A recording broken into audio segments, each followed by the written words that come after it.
Hello friends नमस्कार। आज मैं এটা ৰেচিপি লৈ আহিছোঁ আৰু মই এইকেইদিন অকণমান ব্যস্ত হৈ আছোঁ। মোৰ এখন টেইলাৰিঙৰ দোকান আছে, পূজা আহিছে, গতিকে কাম বহুত। সেইকাৰণে মই আজিকালি অকণমান কম সময়তে হোৱা চব্জি খাই আছোঁ এইকেইদিন। গতিকে মই বেঙেনা আৰু আলু ৰেচিপি এটা লৈ আহিছোঁ। প্ৰথমতে মই বেঙেনাকেইটা ধুই লৈছোঁ। ধুই কেনে মই কাটি ল'ম।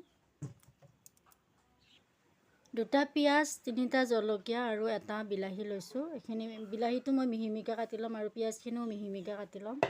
আৰু আলু এটা ডাঙৰ আলু লৈছোঁ আৰু এই আলুটো এনেকৈ স্লাইচৰ নিচিনা কাটি লৈছোঁ। গতিকে এইখিনি মই ফ্ৰাই কৰি ল'ম।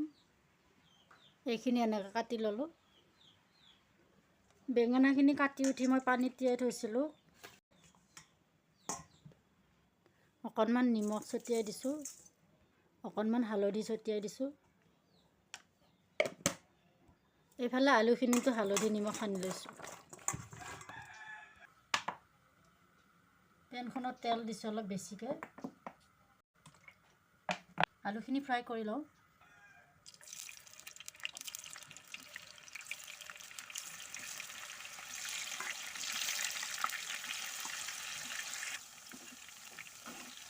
আলুখিনি অকণমান ৰঙা হোৱাকৈ ভাজি ল'ম।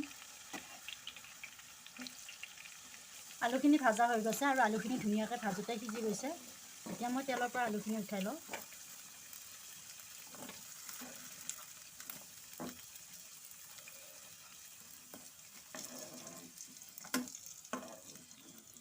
এতিয়া এই তেলখিনিতে বেঙেনাখিনি ফ্ৰাই কৰি ল'ম।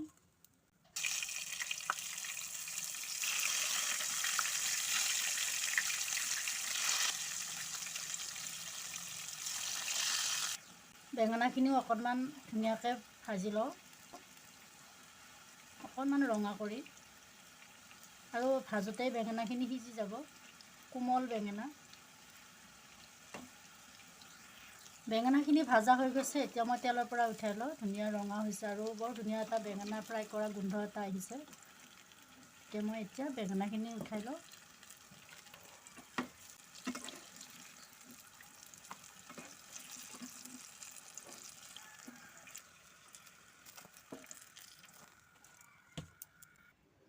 এতিয়া ইফালে বাতি এটাত পানী অকণমান লৈছোঁ। ইয়াতে মই মছলাখিনি দি ল'ম। প্ৰথমতে দিছোঁ অকণমান জলকীয়া গুড়ি, আধা চামুচ জিৰা গুড়ি,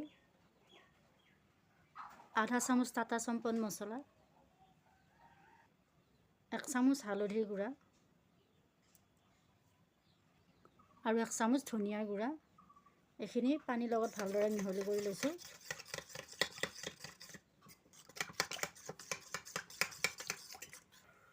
কেৰাহীখন গৰম হৈছে। এতিয়া মই তেল দিছোঁ।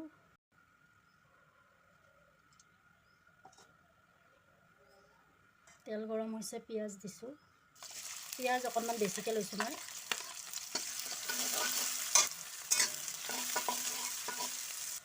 পিঁয়াজখিনি অকণমান ৰঙা হোৱালৈকে ভাজি লৈছোঁ।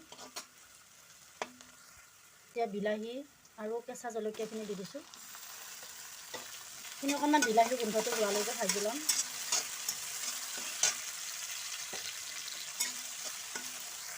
অকণমান নিমখ দি লৈছোঁ, পিছত মই আকৌ দি দিম।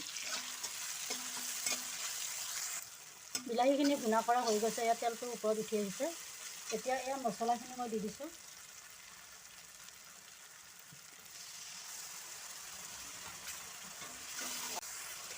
আৰু আদা বটাখিনি দি দিছোঁ।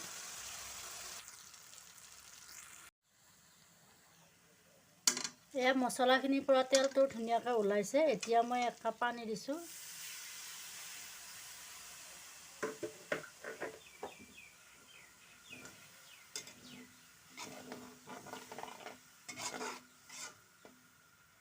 অকণমান নিমখ ছটিয়াই দিছোঁ।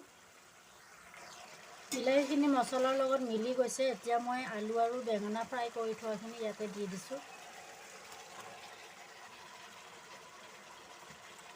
লাহেকৈ লাৰি দিছোঁ। এতিয়া পানীখিনি মই জোখমতে দি লৈছোঁ।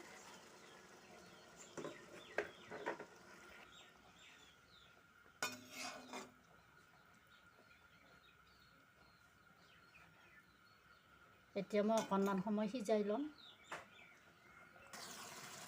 চাওক তৰকাৰীখন ৰেডি হৈ গৈছে।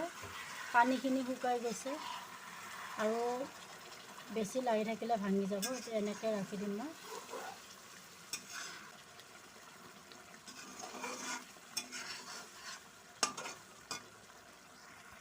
গেছটো অফ কৰি দিছোঁ এতিয়া।